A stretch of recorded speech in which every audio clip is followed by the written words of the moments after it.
చంద్రబాబు గారికి సపోర్ట్ చేయడానికి కొంతమంది వర్గం ఉన్నారు. కొంతమంది ఆయనకు బాగా కావాల్సిన వాళ్ళు. చంద్రబాబు ఏం చేసినా కానీ వాళ్ళు తానా అంటే తందానా అంటారు.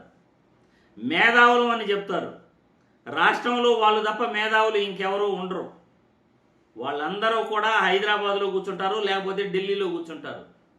కానీ చంద్రబాబుకు ఎప్పుడు అవసరమో అప్పుడు బయట వస్తారు. దానిపై ఆయనకి ఏం కావాలో చంద్రబాబుకి దానిపై మాట్లాడుతుంటారు. ఆ మేధావులు ఎవరో కూడా మీ అందరికీ కూడా తెలుసు. ఒక్కసారి సోషల్ మీడియాలో వైరల్ అవుతున్న వీడియో ఒకటి మీ అందరికీ కూడా చూపిస్తాను. ఆ వీడియో చూసిన తర్వాత మీరే చంద్రబాబుకు సంబంధించిన ఆ మేధావులు ఎవరు, వాళ్ళు ఎలా ఏ సమయంలో చంద్రబాబుకు ఉపయోగపడుతుంటారో మీకే అర్థమైపోతుంది. వెంకయ్య నాయుడు గారు ఉపరాష్ట్రపతి గారు ఆయన ఏమంటారు, నేను రాజకీయాల్లో లేను కానీ అమరావతి రాజధానిగా ఉంటాను, ఇది సంతోషం.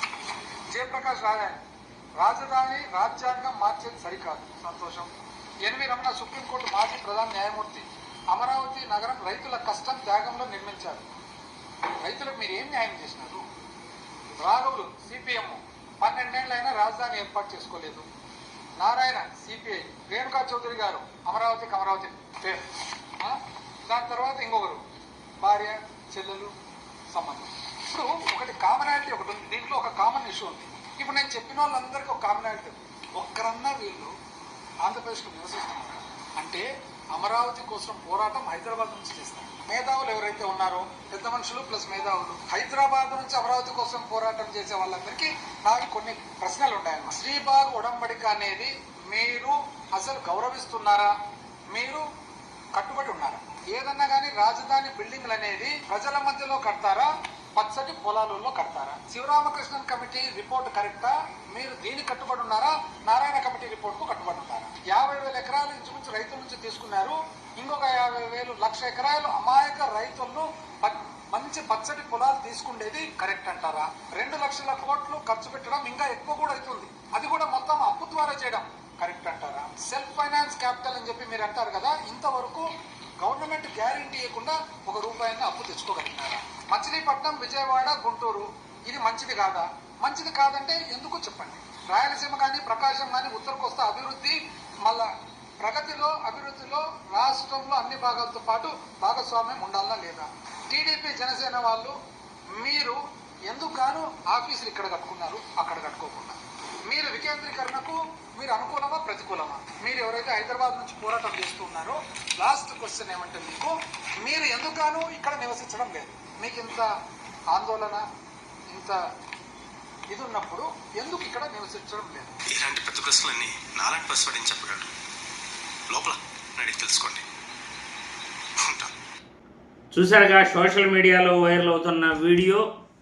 మాజీ మంత్రి బుగ్గన రాజేంద్రనాథ్ గారు ఆయన అడిగిన ఒక్క ప్రశ్నకైనా సమాధానం చెప్పగలరా అంటూ నెటిజన్లు సోషల్ మీడియాలో వీడియోని ట్రోల్ చేస్తున్నారు. మరి నేను ఇదే ప్రశ్న చంద్రబాబు అనుకూల మీడియాకు సంబంధించి ఆ మేధావులను మరియు చంద్రబాబు మేధావులుగా చెప్పుకునే ఆ కొంతమంది మేధావులు ఉన్నారు చూశారు. వెంకయ్య నాయుడు గారు, జస్టిస్ ఎన్వి రమణ గారు, తర్వాత రాఘవులు గారు, నారాయణ గారు, రేణుకా చౌదరి గారు, లోక్సత్తా జయప్రకాష్ నారాయణ, వీళ్ళందరూ మేధావులే. చంద్రబాబుకు ఎప్పుడు అవసరమో అప్పుడు బయట వస్తారు. అప్పుడు చంద్రబాబు రాయించిన స్క్రిప్ట్ని చదివేసి వెళ్ళిపోతూ ఉంటారు. వాళ్ళు రావటం పోవటం అంతే. జస్ట్ ఒకసారి స్క్రిప్ట్ చదివేసి వెళ్ళిపోతారు. అంటే రాష్ట్రంలో మేధావులు మాట్లాడారు కాబట్టి, ఓహో మేధావులు మాట్లాడారంటే అంతా కరెక్టేనేమో. పోనీ ఈడ బుగ్గన రాజేంద్రనాథ్ గారు ఈ మేధావులందరికీ కూడా ఒకే ఒక ప్రశ్న అడిగారు. ఖాళీ బీడు భూముల్లోనే ఎందుకు రాజధాని కట్టాల్సిన అవసరం వచ్చింది? జనాలు ఉండే ప్రాంతంలో రాజధాని కడతారా, జనాలు లేని ప్రాంతంలో రాజధాని కడతారా? లక్షల కోట్లు అప్పులు చేసి రాష్ట్ర పరిస్థితి, ఆర్థిక పరిస్థితి బాగలేనప్పుడు కట్టాల్సిన అవసరం ఏముంది?